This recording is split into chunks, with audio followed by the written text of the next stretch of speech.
Okay. Hello Maria, welcome to my studio. Thank you so much. I feel very privileged to be here with you.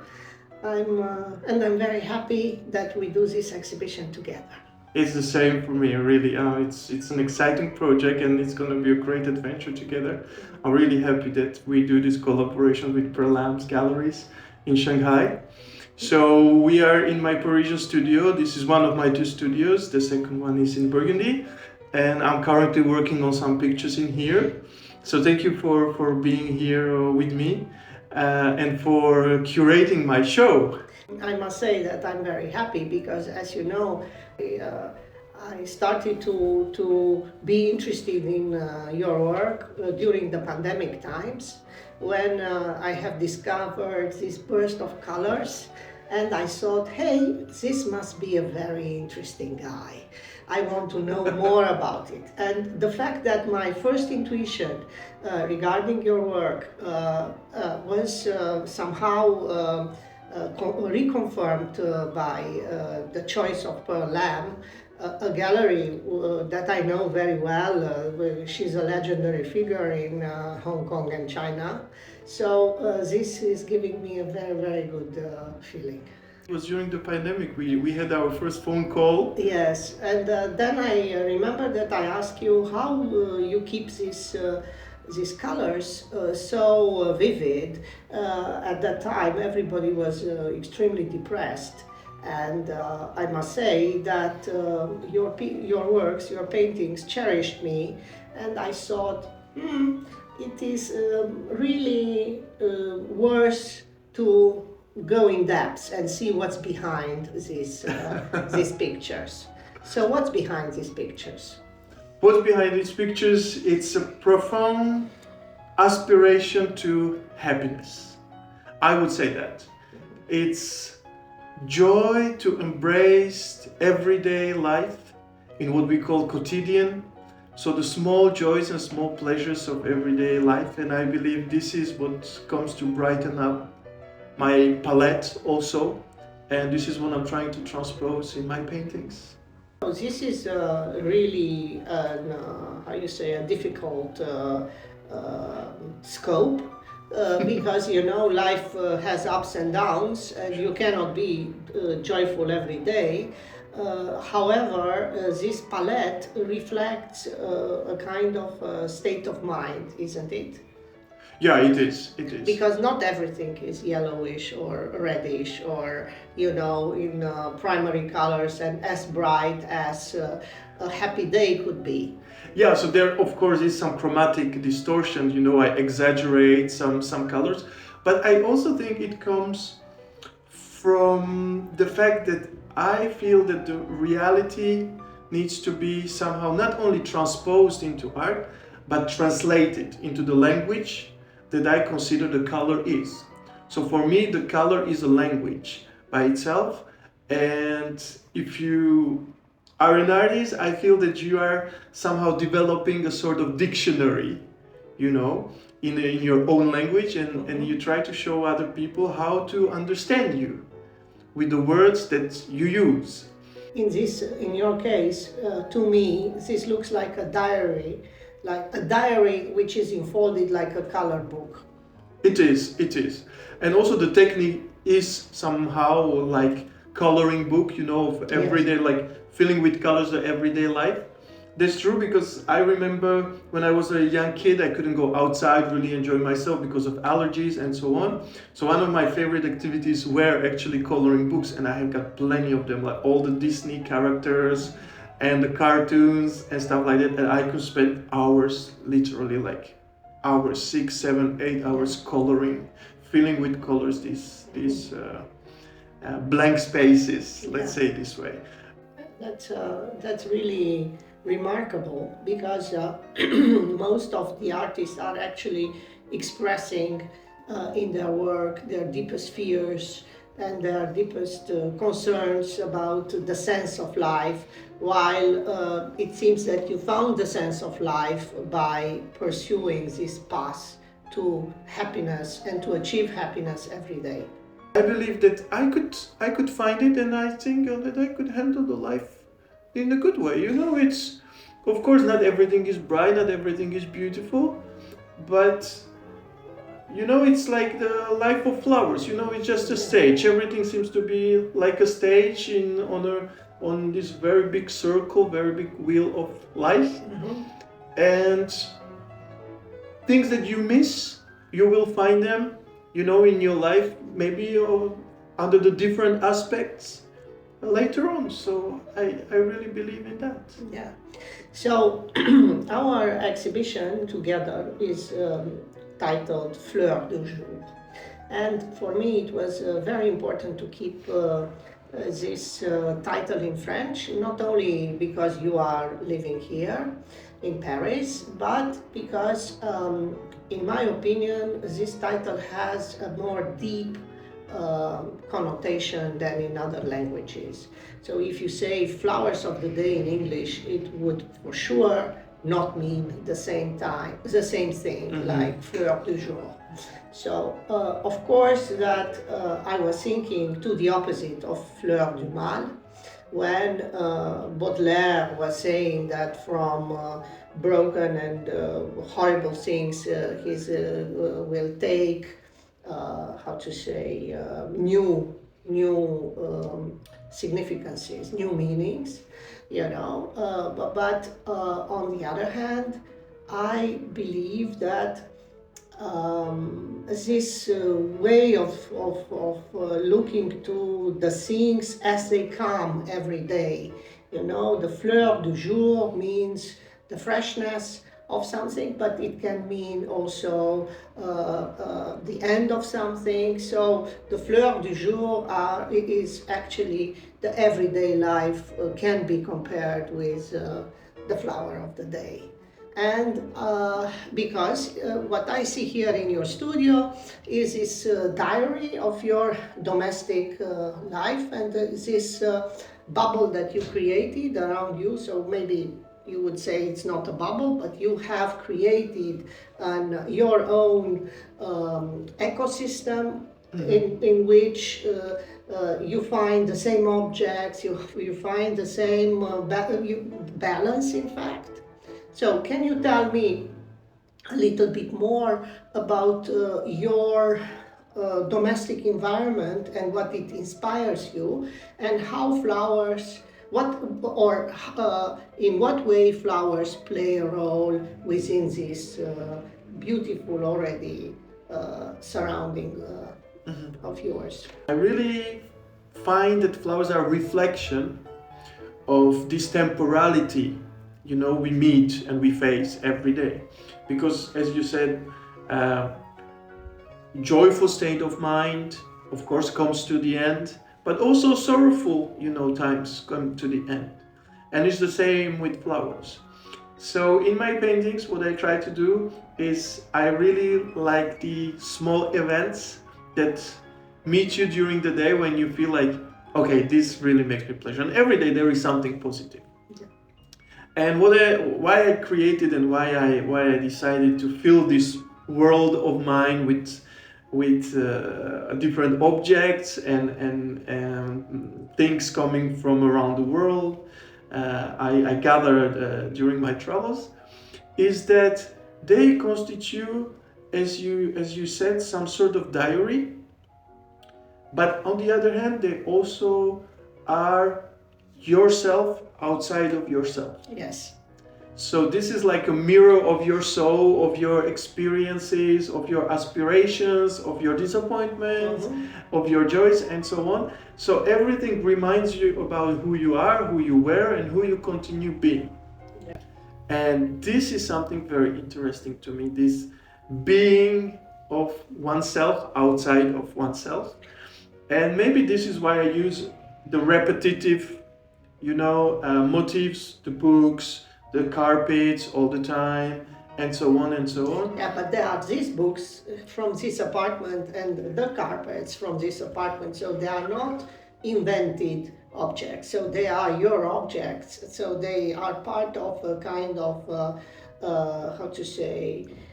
props that help you to make the daily scenography. So I never invent spaces.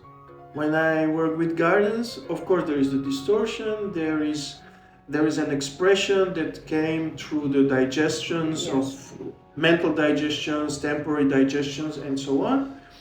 But these are real spaces.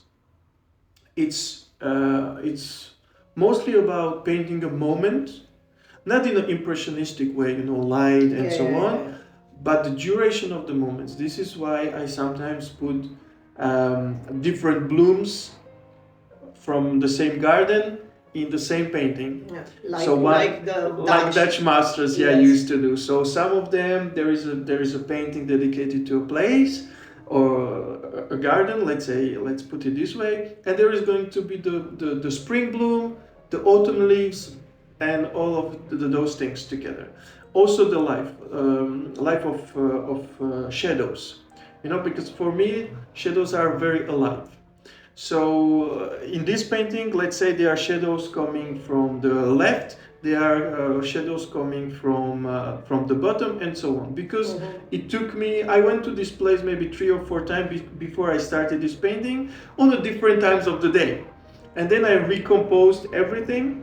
So it's a reconstruction from... It's a reconstruction of an experience, yeah. Yes. You want me to reveal a little bit intimacy of my domestic kitchen, but... Of course, it's very important to know how you do all these mental pictures, and because you already mentioned this distorted images of reality. So basically what you do, you are reducing the reality to a kind of 2D, so it's like an illustration. Yeah, it is. And so it's a language of an illustrator. It is. Either illustration of things that exist or illustration of ideas. And this is what is interesting to me, because you can see the thinking process of it. How you deal with the color and why you choose the colors you choose for each work? Actually, to give the impression that something is 3D, I use the form, I use some kind of contrasts, but to make it look flat, also I will use the same color in the foreground, in the middle ground, and in the background. So the same intensity of the color, so it means the same yellow will be used in the foreground, in the middle of the painting, and in the background. So it makes whole painting to shrink somehow in terms of the volume. So the only thing that is suggesting perspectives, because I only work with fake perspectives, like in Persian painting or Indian painting or Turkish miniatures. So I only use fake perspective. But somehow there is this depth, because I use contrast between different variation of contrast. Beside the gardens and the flowers, there are lots of still lifes. And in what way you think you contribute to the new reflection of this genre? Because this genre was in the last years very much ignored. Even as you said, it's part of your daily life. So most of the artists have at least made one still life in their life during their professional life, or at least I have seen in several studios paintings that were never shown, with little details that captured the attention of the artist on a particular day and so on. But still life as a genre, how you feel it in our contemporary times to deal with this idea of focusing on this type of details? So I think that people don't necessarily show still life because they are part of the training process. I teach at art school. Exactly. And my students, of course, they have to do still lifes, because it's very good to train your eye for composition, for cadrage, for color, depth, and so on, proportion of the objects. But I think they see it as a part of the training process. And then they are very happy when they can express their feeling and political views and to give the commentary on social problems in society in their work. This is up to them. But I think that all these things, social problems, political problems, inner struggles, can be transposed to still life. I remember the conversation we had, and you said that we are very distant from religion. So before, the still lives were either the botanical studies, Yes. or they were references through botanical studies to religious life because of the vanities and so on. And I find it very interesting because now where we are in the times when the religion is self, so to projecting the self or something that is a religious composition somehow that refers to the vanities, to the end of the temporality of the life, the circle way of how things evolve around us. That has disappeared, like this connotation has disappeared. And we need to put a different meaning to them. So this is, for instance, why in some of my still life I put the mobile phones, you know, because it's something new, you know, it's a new tool. Yeah. And I think they deserve to be represented there because the mobile phone is, once again, me outside of myself. Of course, as a curator, I had the chance to see loads of exhibitions and museums and so on. So when I saw the first time your paintings, I thought, this is a younger version of Hockney. And then while I was in Los Angeles, I saw an exhibition of Jonas Wood, and I would like to ask you, how do you refer to these artists who are in a way employing the same way of making their objects a reality? Okay, so of course I know about Jonas Wood, I know about all these tendencies, mostly in North America, in USA and Canada. It's very interesting, but the thing is, it's very strange because the first time, I tell you a very short story, the first time I heard about Jonas Wood was a friend of mine calling me like, you didn't tell me that you are represented by Tadeusz Ropak, gallery. And I said, I'm not represented by Tadeusz Ropak gallery, I would love to, but it's not the case. He said, no, I saw your paintings, I sent you the picture. And it was Jonas Wood's painting. Yeah. And it was maybe 10 years ago or something like that. And this is how I discovered Jonas Wood, but I was already doing this. I think that there is some sort of tendency. It's a synchronicity. It's the sign of the time. It's a synchronicity because I believe that Jonas Wood, David Hockney for sure, will look at the same art. I know that David Hockney looked at Italian primitives a lot. He referenced them in the painting. This is what I do. I love Sienese painting and I love early Florentine painting, so very flat, very structured. Exactly. And I know Hockney does that. I would say that Jonas Wood does that too because it's very illustration. You have got icons from Eastern Orthodoxy made in a different way, but it's very flat. There is a lot of motif. There is a lot of ornament. There are these tiny little dots. Clothes has got a more important somehow than faces. Yeah. And I think these people, we just look at the same thing. I know that Jonas Wood made a show with Matisse's paintings from Nahmat collection. Yeah. He looks at Matisse. I look at Matisse. Matisse is my favorite painter. I would say they look at Bonnard too. I would say that David Hockney looks at Bonnard. Especially when I saw his show about Normandy, it's 100% Bonnard's compositions. It's the same thing in terms of formal composition, but also perspectives. So I just think that we happen to look at these things that have been a little bit forgotten. As you said, like still lifes, because Bonnard and Matisse, they are excellent painters of still lifes. Yes. Excellent. Yes. And I prefer Matisse's still lifes to his dance. Yes. And so on.